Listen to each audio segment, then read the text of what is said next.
Olá, amigos, boa noite. Estamos aqui hoje, terça-feira, dia 27 de abril de 2021, iniciando as nossas reflexões a respeito da obra O Livro dos Médiuns, que já estamos assim no finalzinho dos nossos estudos. Então agradecemos muito a companhia dos amigos que estão conosco.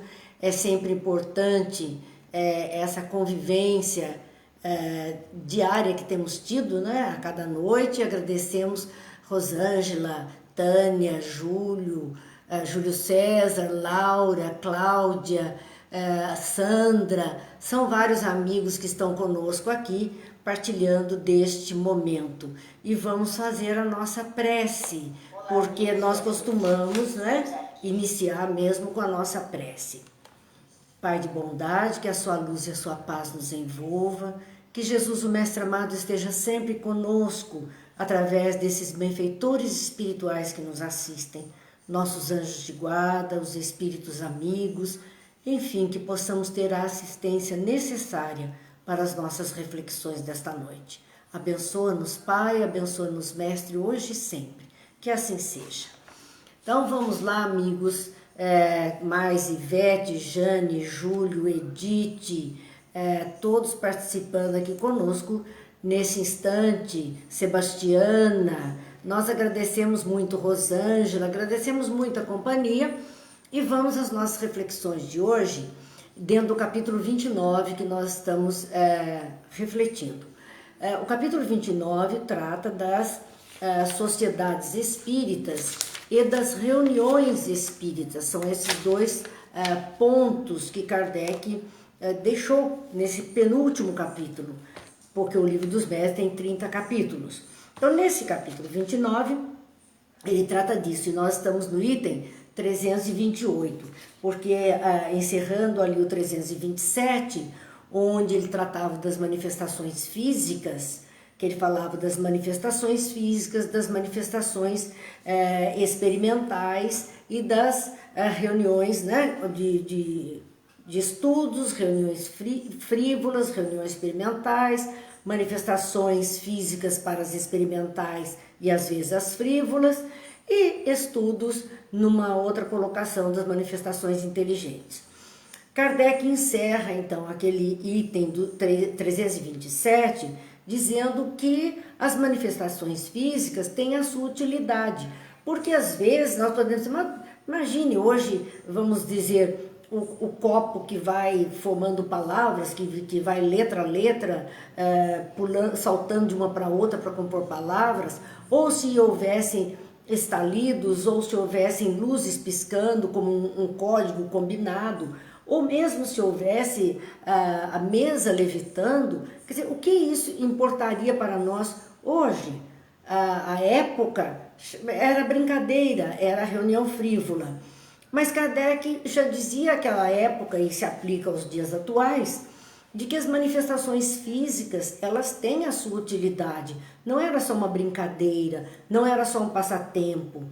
Para aqueles que desejam ver, quer dizer, que querem ver mais coisas, a manifestação física desperta o interesse e essas pessoas passam então a ir às reuniões experimentais, porque ele está a fim de ver. Mas para aquele que quer compreender como os fenômenos se dão, como as coisas acontecem, para esses, as manifestações físicas que foram assim a alavanca para que eles pudessem ir adiante, elas reportam essas pessoas às reuniões de estudo.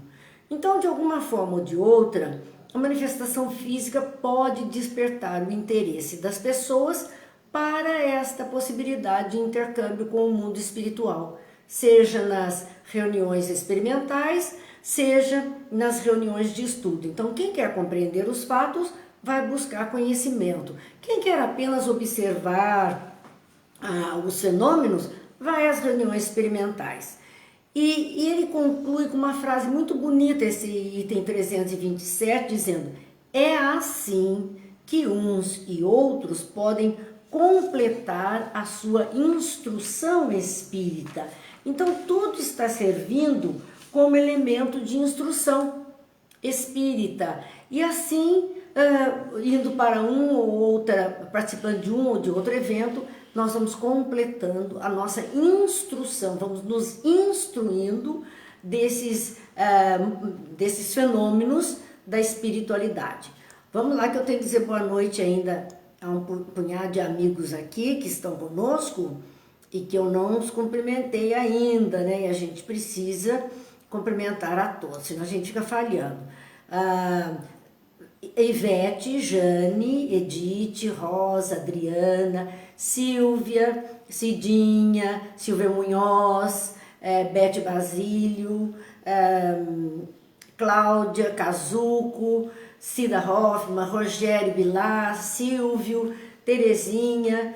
Olha, são tantos amigos aqui conosco e a gente agradece a Edna Basílio, irmã da Bete, conosco também. A gente agradece a companhia. Então, assim, Kardec encerrou com uma frase que nos leva a refletir que está tudo certo. Cada um está procurando o meio que lhe agrada, que lhe satisfaz o interesse daquele momento.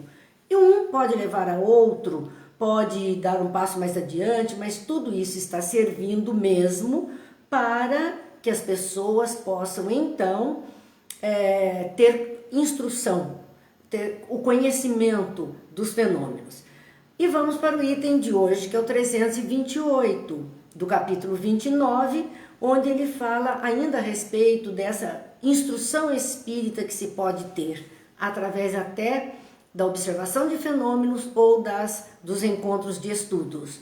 A instrução espírita não compreende somente o ensino moral dado pelos espíritos, porque sim, esse é um ponto alto, que é a formação do caráter, é ajudar as pessoas a desenvolverem um código de moralidade, de ética, de bom comportamento, de uma maneira mais digna de viver. O Espiritismo nos empurra para este caminho com as reflexões dos ensinos de Jesus, do Evangelho, e também com as leis de causa e consequência, que surgem em nossas vidas para que a gente entenda. Então, mas não compreende só isso, compreende também o estudo dos fatos. Então, essa ala de busca científica dos acontecimentos, do entendimento dos fenômenos. A instrução espírita engloba tudo isso, todo esse conjunto de conhecimentos. Vamos ainda a nossos amigos que estão chegando, que nós não dissemos boa noite, estamos em dívida aqui. Vamos lá. Eliana, Mauro, Regina, Lília, Mara, sejam bem-vindos todos. Então, nesse aspecto de estudo dos fatos, é que Kardec, então, vai dizer de que fatos trata esse estudo. O que abrange o estudo dos fatos? Abrange a teoria dos fenômenos, então vai cair muito no campo da física, da química, e classificando os fenômenos energéticos, magnéticos, materializações, enfim, sejam quais sejam, eles têm leis que regem esses fenômenos.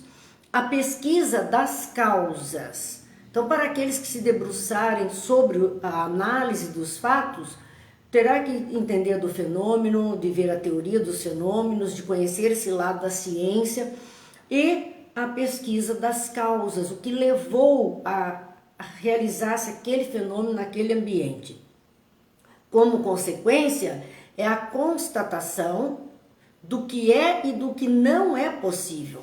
Então, quando a pessoa tem conhecimento das leis que regem esses fenômenos, fosse magnetismo, fosse eletricidade, fosse componentes químicos, se ela tem conhecimento disso e se ela descobre a razão de aquele fenômeno estar acontecendo naquele ambiente, naquela hora, ela poderá sim ter um entendimento maior de observar o que é e o que não é possível.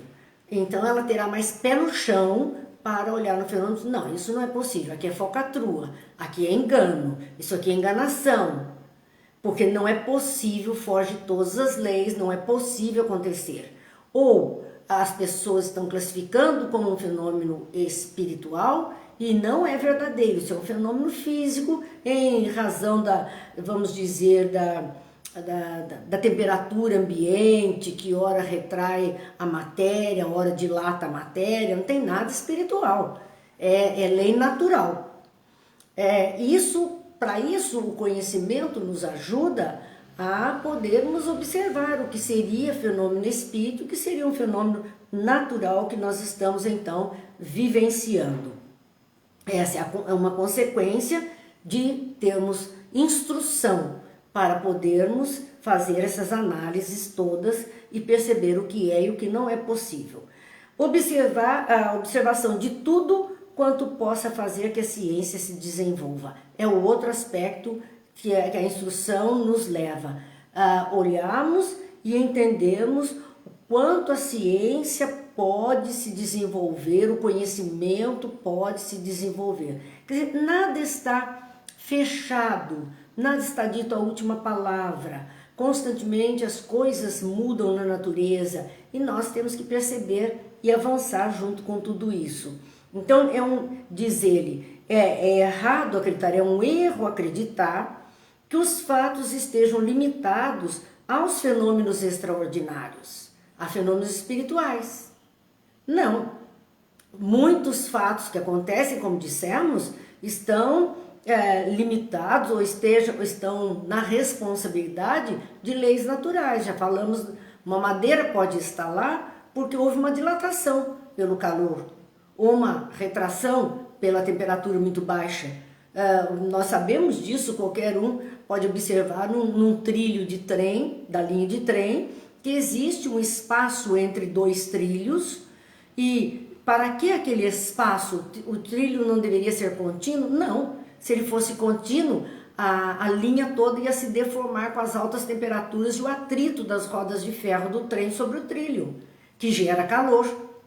Então, por conta do calor que gera desse movimento e do sol, os trilhos são mantidos com um afastamento entre eles para que possa haver uma dilatação e não haja uma distorção na linha.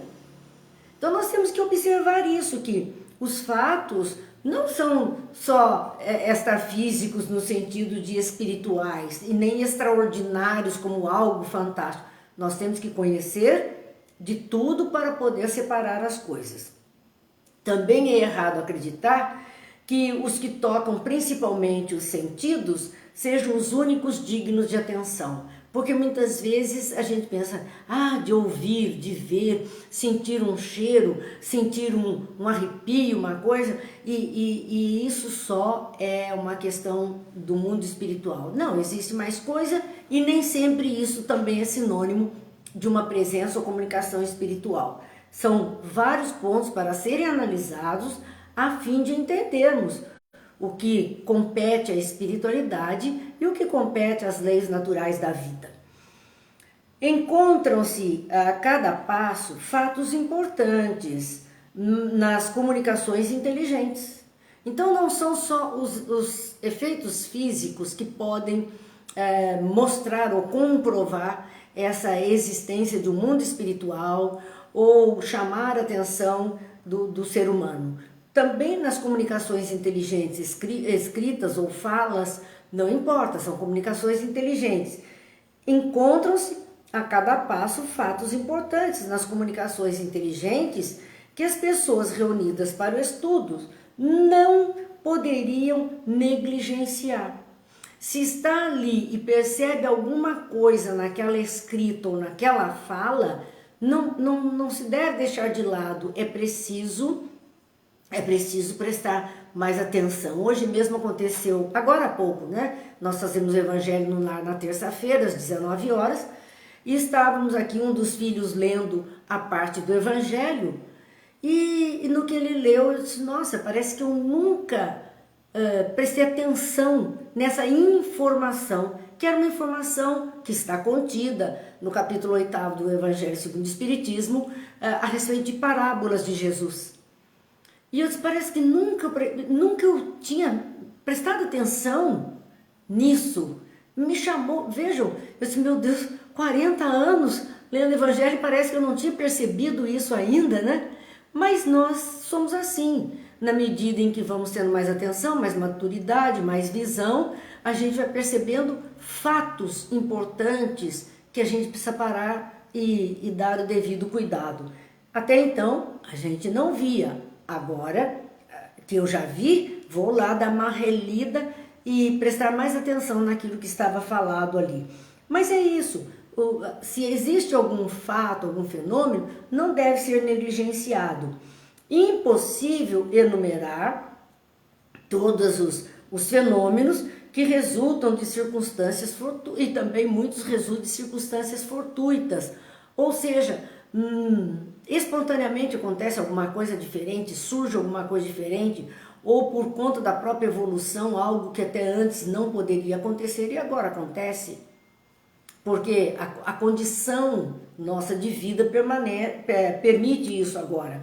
Embora menos gritantes os fenômenos inteligentes, menos gritantes que os fenômenos físicos, e observados neles, encontra confirmação de um princípio conhecido ou a revelação de um novo princípio.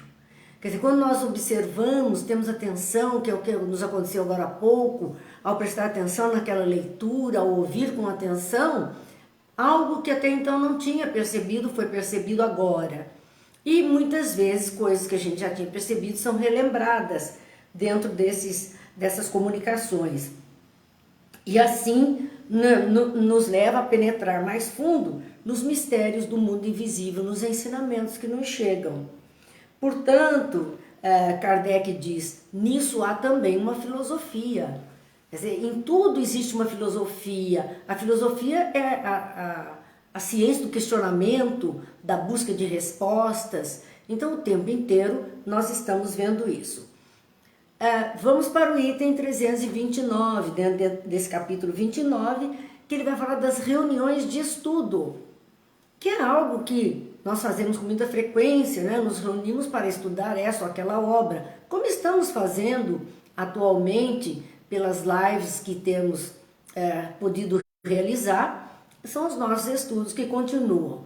Mas num ambiente, como fazíamos anteriormente, de presença, né, física no espaço da casa espírita, aconteciam as reuniões de estudo. Então, Kardec fala sobre as reuniões de estudo nesse capítulo, que são de grande utilidade para os médiuns de manifestações inteligentes, especialmente os que desejam aperfeiçoar-se e não comparecem a elas com a tola presunção de infalibilidade. Vários puxõezinhos de orelha nesse parágrafo de Kardec.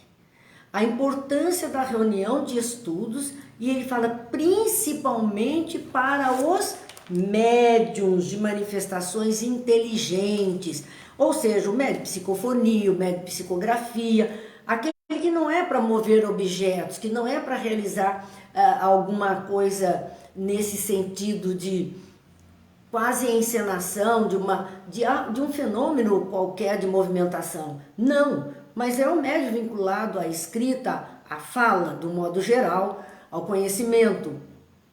É muito importante. E é muito interessante que a gente observa que os médiuns, de um modo geral, uma grande parcela dos médiuns, não acham que precisam estudar. Não acham que precisam conhecer. Não gostam de ir a estudos. Alega que tem sono, alega que fica influenciado, alega que ele não é para isso. Ele quer ir à casa espírita apenas para a manifestação física.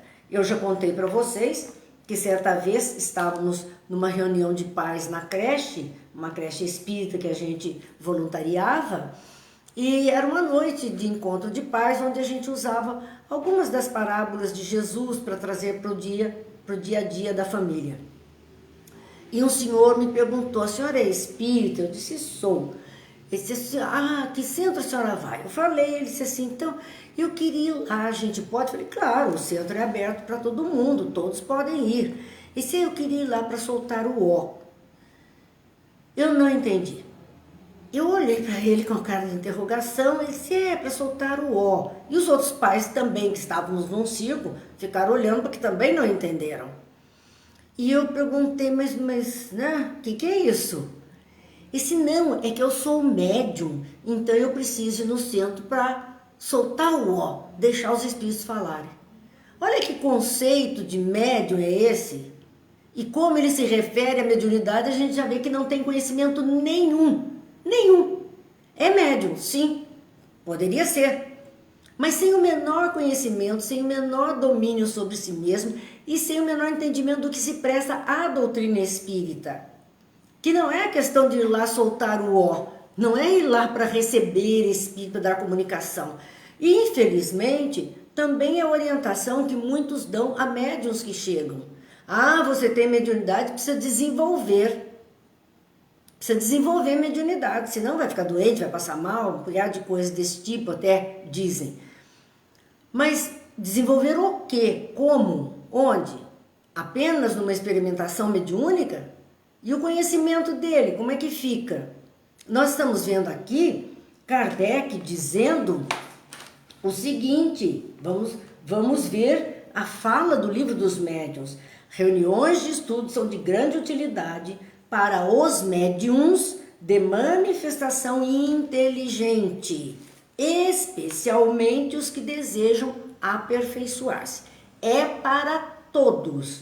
Agora, aquele que quer tornar-se um instrumento mais adequado para contribuir em trabalhos mediúnicos e possibilitar que se recebam mensagens, ajuda, orientações, enfim, obras, não importa, algo que edifique, esses mais do que ninguém precisam estar nas reuniões de estudo. E não comparecer a ela, que ele ainda faz uma ressalva, se for, não compareça à reunião de estudos com a tola pretensão de infalibilidade, porque eu já sei tudo, porque eu sou médium, só falta pegar um diploma e botar no pescoço pendurado para que todo mundo veja, e por ser médium, infalível, a minha reflexão é perfeita. Não, não existe isso. Então todo esse cuidado é preciso ter, porque o que Regiane dizer muito estranho soltar o ó. Ele não queria dizer que ele era médium diante dos outros pais, né? Ele arranjou, inventou uma coisa assim, que eu não entendi também na ocasião e nem agora. Mas entendi que era a manifestação que ele gostaria de participar. E aqui nós vemos Kardec falando dessa questão do médium presunçoso. Porque tem médium que se acha, de verdade. Ele acha que é o melhor de todos, que é o top de linha da história e que os outros, pobres coitados, são nada. Então, ele diz do cuidado porque isso reflete obsessão e fascinação do médium. E ele diz, os médiuns poderiam iludir-se de boa fé. Ele pode não estar fazendo isso de má fé não, mas ele acha que ele tem um protetor, que ele tem uma mediunidade fantástica e que aquilo que vem na sua cabeça é a realidade dos fatos. Então, até de boa fé, até de querer passar para os outros aquilo que ele entende ser a realidade dos fatos, a verdade, o conhecimento, ele quer passar para os outros. Isso ele poderia sofrer isso de boa vontade, quanto ao mérito das comunicações recebidas. Então, ele poderia iludir-se de boa fé quanto ao mérito das comunicações recebidas. Ele acha que recebeu, que está tudo certo, tudo lindo, maravilhoso. Ele não passa as comunicações por um crivo de separação, de verificação da possibilidade de ser ou não real, daquelas palavras terem ou não sentido, aquela informação ser ou não precisa. Tudo isso o médium teria que olhar. E não simplesmente ir colocando tudo como verdade, nem sempre é assim. Espíritos enganadores encontram caminho aberto quando encontram pessoas ignorantes do assunto. Claro, nós só somos enganados mesmo quando desconhecemos o assunto. Aí, tudo que o outro disser a gente aceita como verdade, pois a gente é leigo, não tem o conhecimento. Então, espíritos enganadores também encontram um caminho aberto quando as pessoas são ignorantes do assunto. Aí ele se torna um mentor intelectual do crime, porque ele vai passar um punhado de coisas para aquele médium que vai comprar como verdade, porque foi um espírito que disse. Então ele vai comprar como verdade, razão pela qual procuram afastar o médium de todo o controle. Então precisa este cuidado especial. O médium que começa a participar de um estudo, o médium começa a participar de um trabalho sério e começa a ter dificuldade, começa a dizer assim, eu acho que os espíritos não querem que eu venha, porque toda vez na hora do estudo, na hora não sei o que, acontece isso, acontece aquilo. Tá certo, o raciocínio é esse. Pode ser que eles não queiram, mas por que razão não querem? Aí é que está o fato mais importante. Por que razão não querem que aquele dito médium participe de alguma coisa onde haja mais controle, onde haja mais diretriz? Por quê? Porque eles vão perder o domínio. Enquanto eles o mantiverem na ignorância, eles têm o domínio. Então, eles procuram afastar o médium de todo controle possível, fazendo o mesmo que tomem aversão a quem possa esclarecê-lo. Aí o médium vai participar, vai um dia, nossa, aquela pessoa achei muito antipática, aquele outro não me agradou, aquele outro, e ele vai tomando aversão, mas é porque é para ele não ouvir, para ele não receber orientação, para ele não mudar nada. E assim, aquele espírito maldoso estará dominando com certeza. E assim podem levá-lo a aceitar tudo o que disserem. Então o que eles disserem, o médium vai fazer como se fosse verdade, como se fosse a verdade mais pura. Passa pelo processo de obsessão, há o processo de isolamento, separação. Então primeiro eles se aproximam, obsediam aquela mente para conduzi-la, depois procuram fazer o isolamento desse médium, e depois do isolamento surge então a fascinação. A fascinação é que o médium perdeu totalmente, ele está fascinado por aquele espírito. A Sandra colocou, se torna um marionete, e é verdade, se torna um marionete na vida. Porque ele está tão fascinado, ele vira um boneco dirigido por eles. Então, são dificuldades que o médium pode enfrentar e perigos de ficar sob esse domínio. Mas existe, então, algum meio de nós impedirmos de escapar, do médium escapar desse assédio? Existe alguma coisa que o médium possa fazer para se precaver, para se prevenir e para impedir?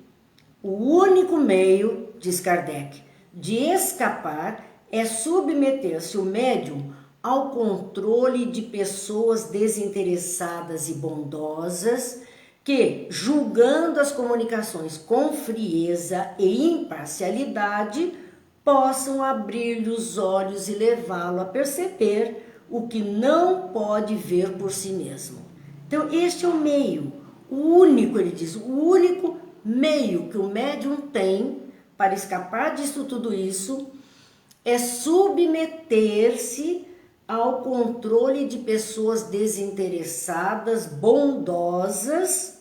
Então, não há interesse sobre a pessoa dele, sobre a mediunidade dele, porque às vezes pessoas se aproximam de médiums, especialmente de médiums que não têm controle, não têm conhecimento, e exploram essa mediunidade a benefício próprio, benefício alheio. Então o médium se torna um escravo daquela criatura, pessoa maldosa. Então ele se submeter, ele estar ali participando junto de uma pessoa desinteressada, que ele percebeu não existe interesse, não há nada particular acontecendo aqui. E bondosa, que julgando as comunicações com frieza, então ainda há essa análise da comunicação, fosse falada ou escrita, e julgando com frieza, com imparcialidade, Não vai, não é porque tal médium falou, porque esse espírito X se identificou como sendo o responsável pela palavra. Não, nada disso interessa. Vamos ver o conteúdo?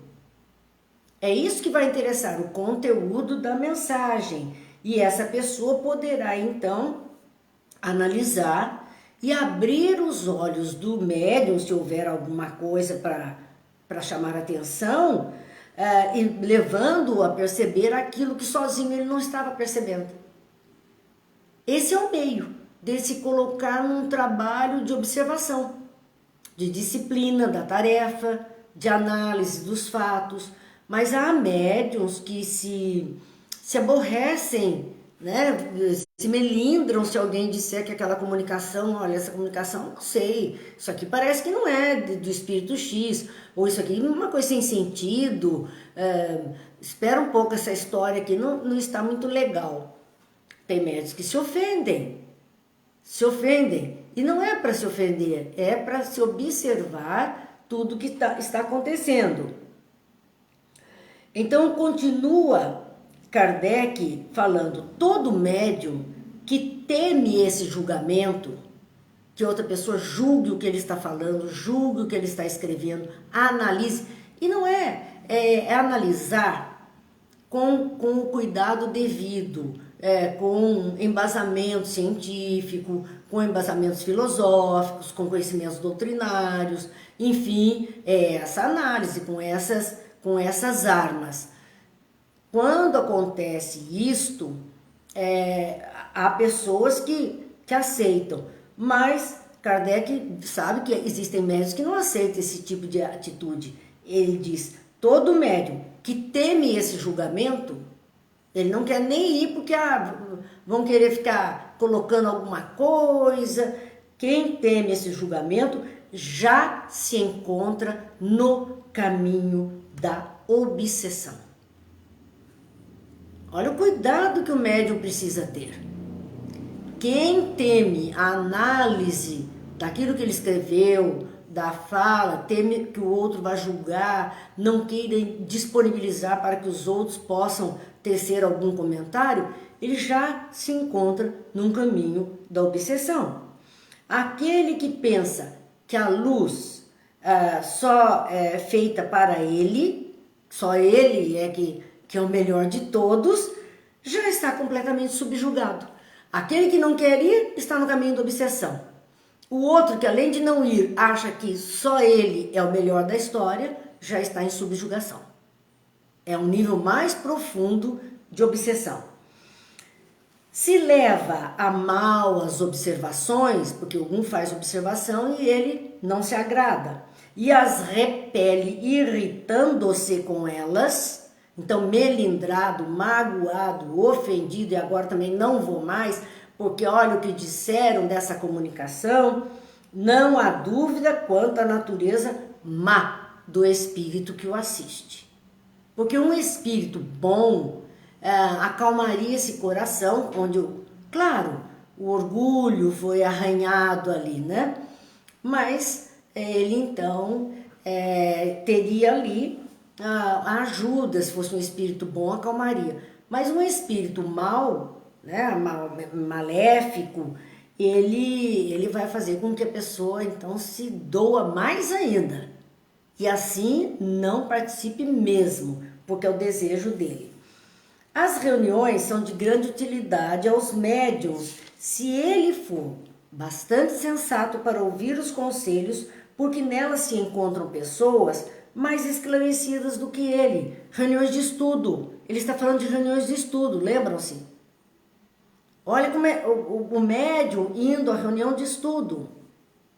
E se alguém tecer alguma crítica aqui ou ali, não é para maldade, às vezes é até ilustrando esse estudo ou ajudando a pessoa a visualizar de uma forma diferente. Então, as reuniões de estudo são de grande utilidade aos médiuns se ele for bastante sensato para ouvir os conselhos. Porque durante os estudos surge esse ou aquele conselho, a orientação, e se ele for sensato, ele abraça a orientação. E é isso a gente se lembra exatamente da cena de Chico Xavier no encontro com Emmanuel. E Emmanuel dizendo se ele estaria pronto para trabalhar com o mundo espiritual. Ele diz que sim, que desde que os bons espíritos não lhe falhassem, Emmanuel, vocês não vão falhar se você estiver cumprindo tudo direitinho. Mas o que eu preciso então, né, para cumprir? Essas 3 coisas: disciplina, disciplina e disciplina. Aceita? E o Chico aceita. E se colocou dentro das orientações que ele recebia. E pôde orientar muitos médiuns ao longo de sua vida, nas reuniões de estudo, nas reuniões mediúnicas, nos momentos de colóquio afetivo que ele tinha, que gostava de conversar, ali ele ia orientando as pessoas. Então nós vemos que essa orientação, o médium indo ao estudo, ele recebe então o conhecimento, orientação, esclarecimento, capaz de perceber os matizes delicados pelos quais o espírito revela a sua inferioridade. Porque aí o médium vai ficando esperto, ele mesmo vai ficando esperto. O tipo de fala que vem, o assunto que vem, a ideia que brota na cabeça, opa, isso aqui não é uma coisa muito legal, não é uma coisa muito boa, não. Eu preciso tomar cuidado neste ponto. Ele vai ficando mais atento a tudo isso. Não se entrega de uma vez a essa comunicação sem ter qualquer ideia melhor. Todo médium que não queira se transformar em instrumento da mentira, da enganação, deve procurar produzir nas reuniões sérias, levando para elas o que tiver obtido em particular. E isso é interessante, porque a gente vê que o médium também pode receber, em particular, uma inspiração. E aí ele vai, anota um toque, ele registra. E aí quando ele for para aquela reunião de estudo com os companheiros todos, ele vai levar, olha gente, hoje me veio isso, eu recebi dessa forma, isso aqui, o que vocês acham? E também dentro dessa reunião ele vai produzindo coisas mais sérias, raciocínios mais sérios, falas mais sérias, que ele vai aprendendo muito sobre isso. O pessoal está fazendo bastante nota aqui, só que não dá para a gente ler tudo e responder, às vezes são grandes, depois a gente vai ler com calma. Mas a Silvia dizendo, mesmo com muita disciplina, não dá para bobear, pois os espíritos obsessores usam de terceiros para te provocar. Terceiros, quartos, quintos, vai usar de todo mundo, de todos os meios, porque a gente precisa sim orar e vigiar, que Jesus recomendou, é válido para todo mundo. Cada um tome conta de si, se não quiser estar à mercê de outras consciências que possam dirigir os nossos passos. Assim, nessa frase que Kardec falava a respeito do médium que não queira se transformar em instrumento da mentira. Então, aquele que quer fazer o trabalho sério, procure produzir nas reuniões sérias.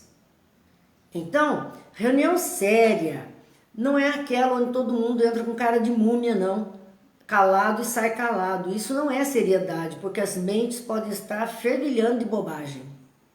Reunião séria é onde o assunto que está sendo pautado, onde aquilo que todos estão ali participando, o assunto é importante, o assunto é sério, não é uma brincadeira, que pode ter seus momentos de alegria, seu momento de descontração, mas o assunto é um assunto que merece ser olhado. Então, por conta disso, que nós temos que observar onde é que estamos indo. Aparências enganam. Cuidado, então, com as aparências apenas. Vamos perceber tudo direitinho.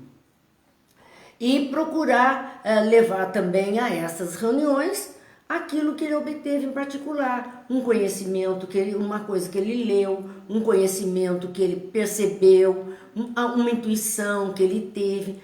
Tudo isso numa reunião de estudo, ela ajuda. a que o grupo inteiro possa pensar por um caminho ou por outro caminho, descobrir novas coisas, então ajuda. Esse médium deve aceitar com reconhecimento e até pedir o exame crítico das comunicações.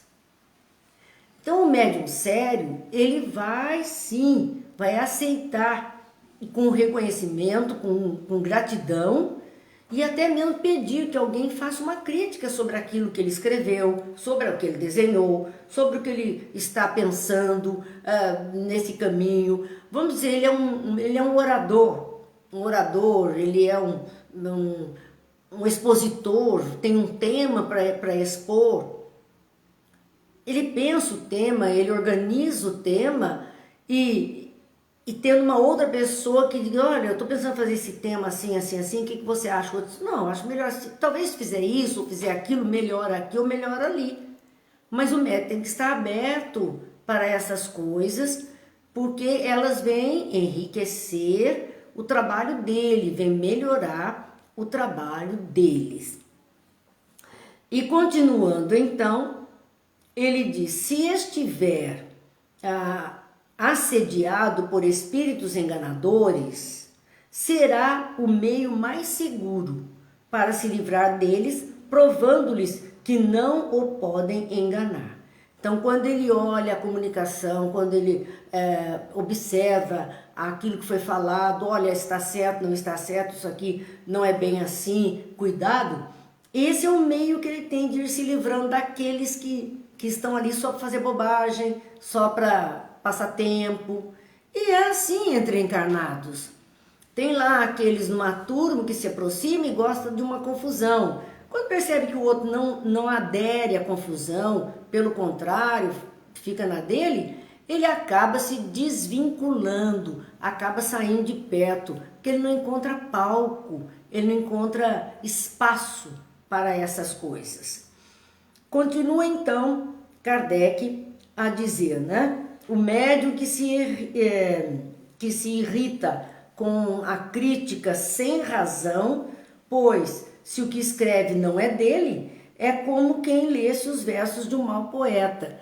É interessante porque o médium é doído por causa da comunicação que não era boa, que não tinha conteúdo. Mas por que ele está se doendo se a comunicação não é dele? A comunicação é do espírito. Então, quer dizer que se não tem sentido, é como alguém que lesse uma poesia ruim e se ofendesse porque alguém diz, nossa, que poesia horrível. Por que ele vai se ofender se a poesia não é dele? É do poeta que escreveu. Então, a mesma coisa Kardec está dizendo, o médium tem que apresentar essas coisas que não são suas, mas que foram trazidas até ele e dele para os outros, para esse crivo de análise. E não se ofender se não estiver uma coisa adequada. Afinal, não é dele, é do outro que enviou. Então, ele não tem porquê. Porque ele se magoar, se irritar e querer se desvincular por conta disso. Não lhe pertence aquele pensamento, é de outra pessoa. Quanto às reuniões, há um cuidado que ele coloca nesse item 329. Não confiar levianamente em todos os intérpretes dos espíritos. Então, alguém que esteja numa reunião mediúnica e que está presenciando toda essa fala, essas cartas, bilhetes, exposições, palestras, não confia cegamente, porque simplesmente os intérpretes, nem todos os intérpretes são confiáveis. Ele diz, não é para confiar levianamente em todos os intérpretes dos espíritos. Uns são médiuns fascinados ou obsedados. Então nós precisamos ter atenção. Fica atento ao discurso, o conteúdo, é isso que importa.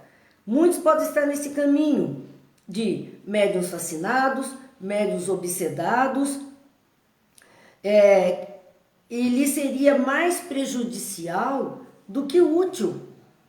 ter a atenção, a interpretação, confiar muito nesse tipo seria mais prejudicial do que útil, porque se ele é um médium obsedado ou fascinado, vai conduzir o outro também para um caminho bem complicadinho. Elas não devem aceitá-lo, as pessoas não devem, as reuniões de estudos não devem aceitar essas cabeças com essas loucuras, essas fascinações, essas teorias próprias. Não é para aceitarmos isso nos estudos como verdades incontestes. É preciso olhar tudo isso. Médium obsedado tem a pretensão de estar sozinho com a razão, contra todos os demais. Ele acha que a verdade única é a sua interpretação, né? Não atenta para a interpretação de outra pessoa. Isso é obsessão. É o dono da verdade? Não tem o dono da verdade, até porque a verdade é muito relativa para todos nós. Médiuns obsedados que não querem reconhecer a sua situação, são semelhantes aos doentes que se iludem quanto à saúde, perdendo-se por não se submeterem ao regime adequado.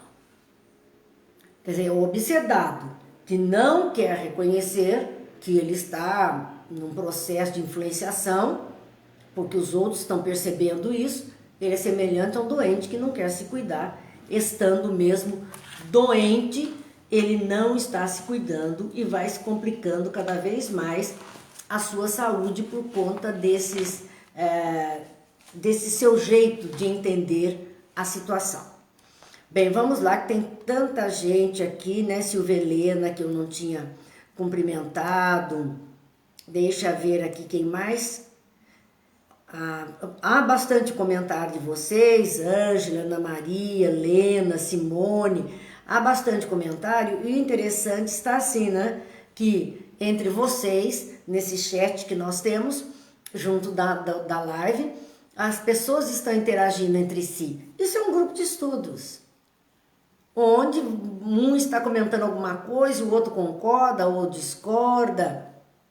Então nós temos aqui essa ação que é muito boa. A Sandra questionando se um médium de psicofonia pode estar consciente e perceber que a mensagem não é adequada e pode parar ou mudar a mensagem. Pode sim. Ele pode ter uma mediunidade bem consciente, aliás, que é de obrigatoriedade do médium. Ele é o filtro. A obrigatoriedade do médium é esta. Venha a ele uma mensagem que, como você disse, Sandra, não é adequada para aquela situação, para aquele momento, para aquele local, para aquelas pessoas.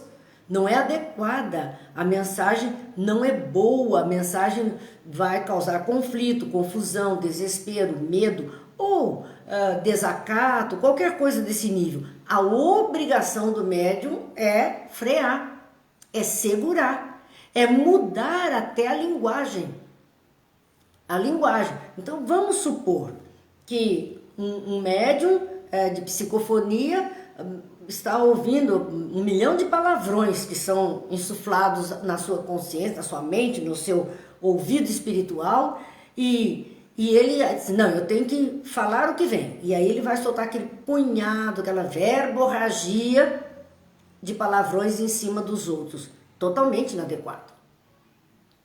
Ele pode e deve frear tudo isso. Ele deve frear tudo isso.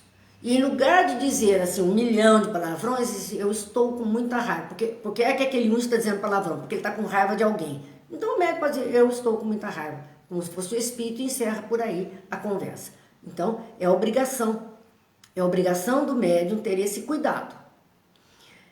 E a Silvia Helena dizendo que até a reunião de desobsessão, ouvimos como os espíritos agem, muitos ficam nos cantos da casa, comem, pois vão pelo cheiro. Eu não estou entendendo bem o que a Silvia quis dizer com isso.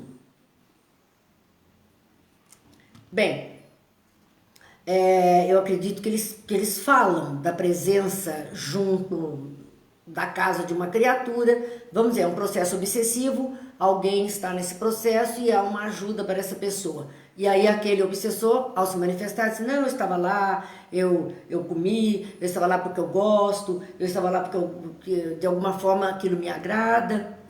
Sim, estão participando da vida. Assim, eles participam da vida da pessoa. Eles estão o tempo inteiro juntos e é natural que seja assim.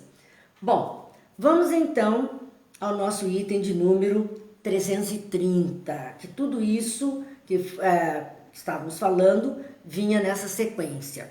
É a continuação, então. O que uma reunião séria deve se propor como objetivo? Olha aqui, uma reunião séria.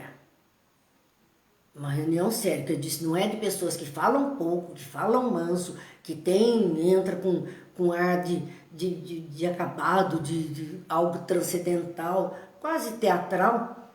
Não, isso não reflete seriedade. A seriedade está no conteúdo, no objetivo daquilo que está fazendo.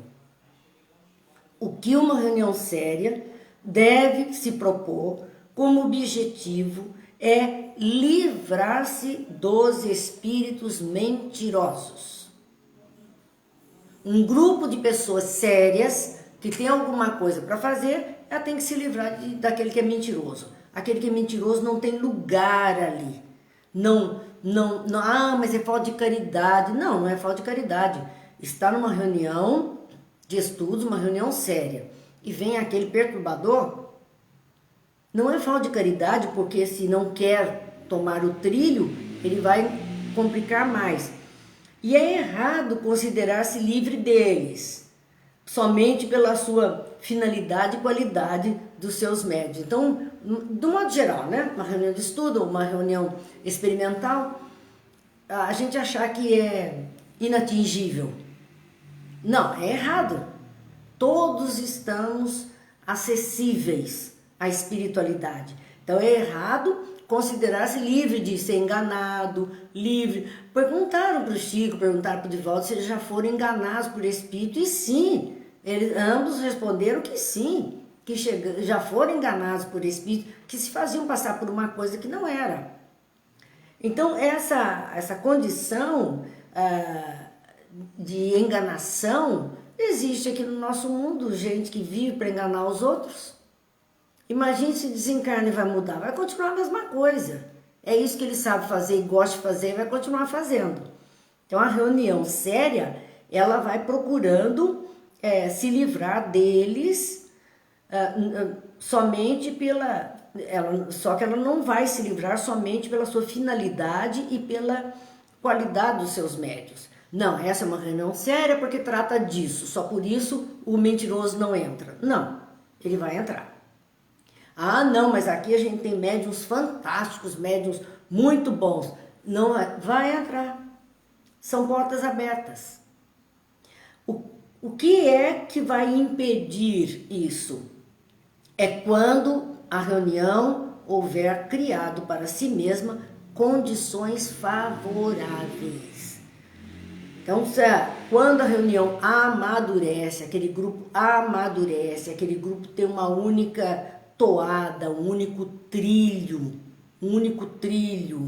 e estão todos concordes naquele ponto, isso vai blindando, vai fazendo com que menos vezes aquelas pessoas sejam então assediadas por essa categoria de espíritos. Então, para compreender sobre a reunião, diz Kardec, que na reunião cada indivíduo é cercado por um certo número de companheiros invisíveis que se identificam com o seu caráter, os seus gestos e as suas tendências. Percebam. Então nós temos uma reunião com 10 pessoas, um grupo de 10 pessoas. Ali não estão só 10. Porque cada um dos 10 está trazendo consigo um bando de outras criaturas, um bando de espíritos, um grupo de espíritos vinculados ao seu caráter. Então, o caráter do médium, o caráter da pessoa vai atrair companheiros semelhante atrai semelhante. E ele vai chegar trazendo um punhado que tem o mesmo tipo de caráter que ele tem. Os seus gestos são atitudes na vida.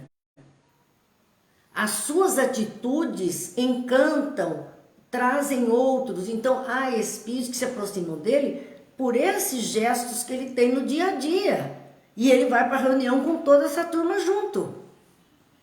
E as suas tendências, aquelas tendências que às vezes nem nós percebemos que temos, mas que temos são as nossas quedinhas, porque são exercícios de outras vidas que nós já vivemos e aquilo está tão vivo em nós que hoje é uma tendência natural que a gente não percebe nem que faz, mas que atrai muitos outros que têm as mesmas tendências. É a turma, é da turma. Então, na reunião mediúnica, que tinham 10 pessoas participando, ou no grupo de estudo, que tinham 10 pessoas participando, se cada um levar mais 2 de cada tipo ali, levando então 6 espíritos com ele, olha lá, os 10 mais 60 espíritos, nós vamos ter 70 pessoas frequentando o mesmo ambiente. Isso é uma reunião, porque encarnados e desencarnados estarão dentro. Toda pessoa que entra numa reunião leva consigo os espíritos que lhe são simpáticos. É bom para a gente observar na questão do grupo que tipo de comunicação está acontecendo. Se está acontecendo esse ou aquele tipo, porque ali esses espíritos estão encontrando ressonância de simpatia com alguns dos médiuns. Só por isso eles estão podendo estar ali. Então é importante observar isso, que Kardec chama atenção. Toda pessoa que entra numa reunião leva consigo os espíritos que lhe são simpáticos. Ele vai com a família espiritual que ele conquistou junto. Segundo o seu número e sua natureza, quer dizer, a quantidade de espíritos e o tipo, esses companheiros, ou a quantidade também de encarnados e os tipos de pessoas encarnadas, esses companheiros podem exercer sobre a reunião e sobre a comunicação uma influência boa ou má. Todo esse cortejo espiritual que está acompanhando as pessoas que estão participando, seja o assistente, seja aquele que está lá como responsável, sejam os médicos, aqueles encarnados que estão ali dentro daquele espaço, estão com um grupo de espíritos simpáticos vinculados a eles, compondo essa grande maioria. E conforme a maioria de espíritos que está ali no quesito o que querem, do que gostam, o que pensam, é assim que vai rolar aquela reunião. É dessa forma que ela vai rolar e então haverá sim comunicação, nas comunicações, influência boa ou influência ruim. E o que seria a reunião perfeita, como traz o Livro dos Médiuns, onde todos os membros, animados no mesmo amor pelo bem, só levassem consigo espíritos bons. Essa seria a reunião maravilhosa. Todos os membros, sem exceção, animados do mesmo amor pelo bem, imbuídos do mesmo desejo, da mesma grandeza. Claro que aí, então, só levariam consigo espíritos bons e a reunião seria um mar de rosas, uma maravilha. Essa era a reunião perfeita. Na falta da perfeição, porque já que isso é tão difícil, o Livro dos Métodos, na falta da perfeição, a mais próxima será aquela em que o bem supere o mal. Não é que não vá haver uma má comunicação, uma má palavra, pode até haver, mas o bem, as boas palavras, o bom ensino, a luz é maior que a ignorância e a treva que foi apresentada.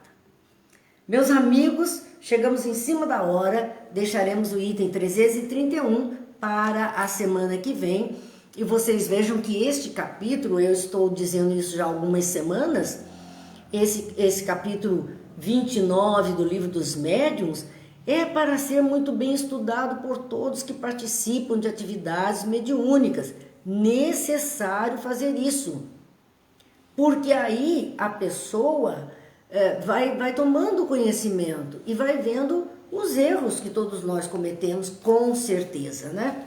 Então vamos agradecendo a Deus, agradecendo a companhia de todos, dessa noite proveitosa para nós, pedindo que Deus abençoe esse nosso mundo, nosso adorável mundo azul visto do universo, que essa terra seja envolvida em vibrações de paz, de harmonia, de amorosidade, de saúde, de bem, que as mentes já estejam cansadas de tanto mal, de tanta mentira, de tanto engano, e possam começar a alimentar os pensamentos bons, os pensamentos felizes, para que as mudanças consigam se processar. E compete a nós, então, só lembrar que amanhã, nossa noite do Evangelho, da obra do livro Pão Nosso, que nós estaremos fazendo, e se Deus quiser, às 8 horas da noite, e vamos encerrando com aquele poema. É um poema que é uma prece de ação de graças, que diz: é maravilhoso, Senhor, ter braços perfeitos quando há tantos mutilados, meus olhos perfeitos quando tantos sem luz, minha voz que canta quando tantas emudeceram, minhas mãos que trabalham quando tantas mendigam. É maravilhoso voltar para casa quando tantos não têm para onde ir. É maravilhoso amar, viver, sorrir, sonhar, quando há tantos que choram, odeiam, revolvem-se em pesadelos, morrem antes de nascer.